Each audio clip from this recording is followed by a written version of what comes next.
की बोली नहीं लगाता है। चुनाव का मैदान उठा के देख लीजिए, वो जो कल परसों पैदा हुआ है दिल्ली में, बताते हैं पढ़ा लिखा आदमी था, वो भी कह रहा है, पंजाब में जाके कहता है मैं एक साड़ी दूंगा। जैसे ये नहीं दे रहा था तो पहन ही नहीं रही थी हमारी मां बहनें साड़ी। एक साड़ी 1000 रुपए में कोई मेरी मां बहन को खरीदने के लिए तैयार है। हमको शर्म नहीं आती?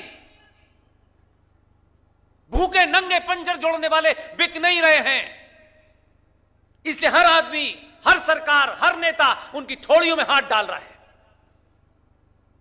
हर एक को उनकी चिंता है, आपकी चिंता नहीं है।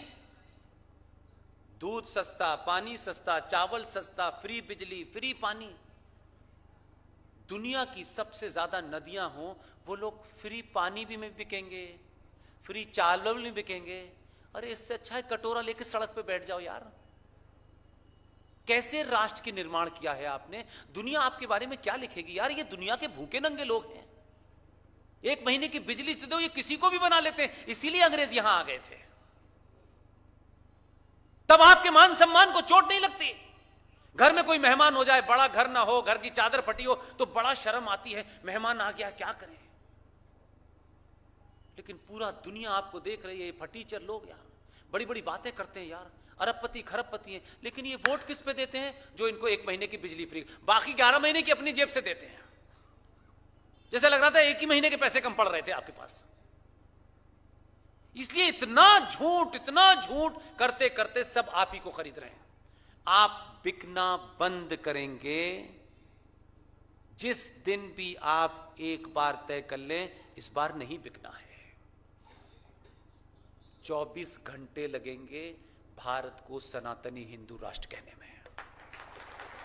ये नारे लगाने से, ये दुकानें चलाने से हम सनातन हिंदू की एक संगठन बनाया है, हमने फला संगठन बनाया है, हम भारत को हिंदू राष्ट्र बना रहे हैं। हिंदू राष्ट्र क्या कोई दुकान है कि वहां लिख दोगे हिंदू राष्ट्र?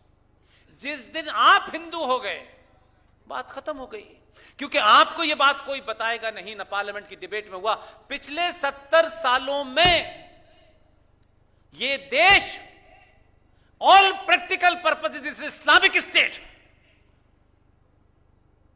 आपको गलतफहमी है, आप देखते हैं सत्ता व्यवस्था ये वो, कुछ नहीं है, अंदर खोखला है बिल्कुल।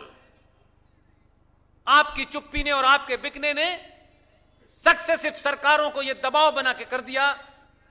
पंचर जोड़ने वालों ने कभी यह नहीं कहा कि हमको चादर दे दो, फ्रिज दे दो, टीवी दे दो, मकान दे दो। उन्होंने अपनी जितनी जनसंख्या है उसकी सामूहिक शक्ति का इतना स्ट्रांग प्रदर्शन किया। हर सरकार ने ऐसे हालात पैदा कर दिए हैं, इस मंच से कह रहा हूं, 40 गांव के लोगों के सामने कह रहा हूं, भारत आज की डेट में all practical purposes is a Islamic state. यह बात कोई बताएगा नहीं, क्योंकि सच बताने से वोट नहीं मिलते। मुझे वोट नहीं चाहिए। आप पूछ सकते हैं कि पुष्पेंद्र जी आप ये कह रहे हैं, बताइए आपने कभी दुनिया की इतनी चीजें पढ़ी? ये नहीं पढ़ा कभी? कोई लिखा हुआ नहीं मिला कहीं आपको? किसी ने बताया नहीं? नेताजी ने जब वोट लेने आते हैं, जरा ये भी तो बता दो यार, ये क्या किया है भाई? कौन कौन से कानून पास किए तुमने? कौन कौन से अमेंडमेंट किए भारत के संविधान में? हमको तो बताओ। इसलिए वो जो पुजारी है बेचारा, वो पूजा कर रहा है, उसने पूजा कर दी, धन्यवाद। उसका भी राइट है, उसकी भी जिम्मेदारी है, वो भी ये सवाल पूछे। वो किसी बंधन में नहीं बंधा हुआ। वो जो आए मंदिर में उसको प्रसाद दे, उससे कहना बेटा तुमको पता है कि भारत हिंदू राष्ट्र नहीं बन सकता, इस्लामिक राष्ट्र हो चुका है। सिर्फ पूजा कराना है वो ठीक है, क्योंकि मंदिर में लोग भाव से जाते हैं और पंडित जी की बात को ध्यान से सुनते हैं। किसी कथाकार ने बताया, नाराज हो जाएंगे कई कथाकार, मैं मंचों से कहना नहीं चाहता, लेग में क्रीम लगाएंगे और कहेंगे कि गोबर से नहाना चाहिए। आप भी इंसान हैं, हम भी इंसान हैं। ऐसा थोड़ी नहीं कि आपके पास कोई एक्स्ट्रा अकल है, हमारे पास नहीं है। अगर 1% भी आप कहें कि साहब लीजिए उन पर अटैक कर, अरे कथाकारों, कथा सुनाओ, तुम्हारी कथा अच्छी है, सुनाओ, लेकिन कथा पूरी सुनाओ।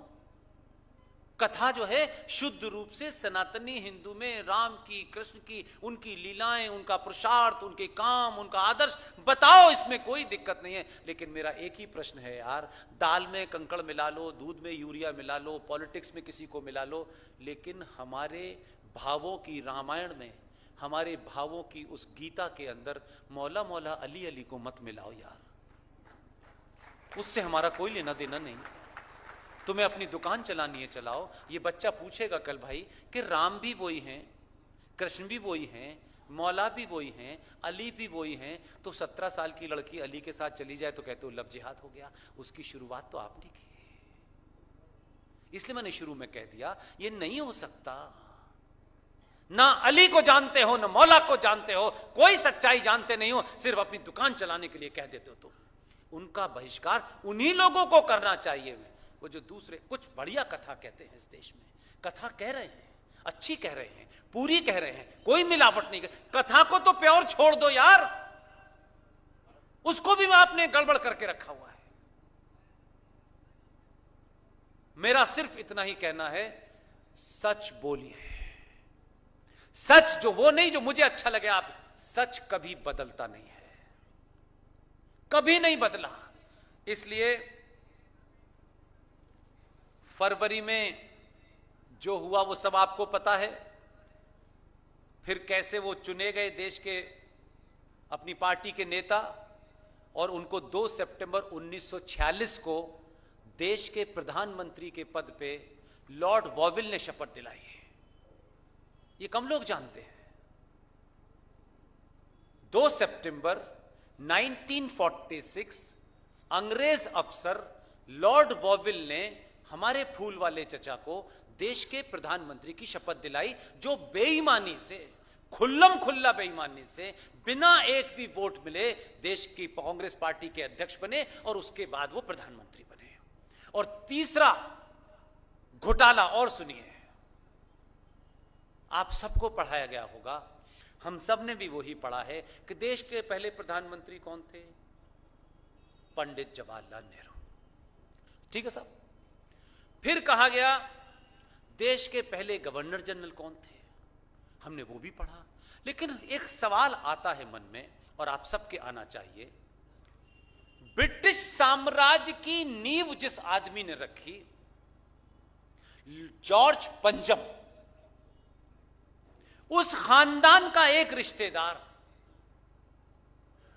भारत का 14 अगस्त 1947 तक भारत का आखिरी गवर्नर जनरल था। यानी ब्रिटिश साम्राज्य का last governor general Louis Lord Mountbatten था ना, इसमें तो कोई दरार नहीं, ऑल क्लियर। कमाल का झूठ है, कमाल का फरेब है। 15 अगस्त 1947 को ब्रिटिश साम्राज्य का लास्ट वॉइसरॉय, हमें बताया गया, कबूतर उड़ाए गए, धुन बजाई गई, पार्लियामेंट में अंग्रेजी में आजादी की स्पीच दी गई, क्योंकि भारत के लोग हिंदी नहीं जानते थे। खूब तालियां बजी, रंग बिखेरे गए, और हमको पता चला कि भारत 15 अगस्त को आजाद हो गया है। और 15 अगस्त को जिस साम्राज्य की नींव रखने वाले का आखिरी रिश्तेदार last viceroy of British India का था, 15 अगस्त को आजादी मिलने के बाद, चचा को शपथ दिलाने के बाद, लॉर्ड लुइस माउंटबेटन आजाद बहादुर का पहला गवर्नर जनरल हो गया। कमाल है भाई।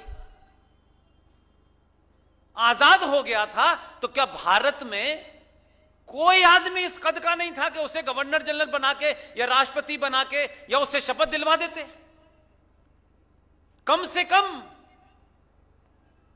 वो जो भाईजान है लाहौर में रहते हैं, आपकी शत्रुता हमारी शत्रुता उससे एक बुनियादी है, एक फिलॉसफी पे है।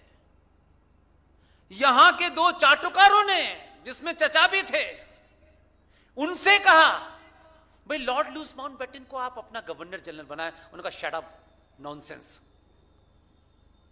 हम इस आदमी को अपना गवर्नर जनरल नहीं बनाएंगे। उनके अंदर यह खुददारी थी और उन्होंने कहा कि हमारा पहला गवर्नर जनरल अली मोहम्मद जिन्ना बनेगा, हम इसको नहीं बनाएंगे। हमारे चाटुकारों ने चाटुकार करते हुए एक ब्रिटिश साम्राज्य के आखिरी आदमी को पहले वाइसरॉय बनाया और अब पड़ोसी से भी कह रहे हैं तुम भी बनाओ। कम से कम वो खुददार लोग थे, उन्होंने कहा हम नहीं बनाएंगे।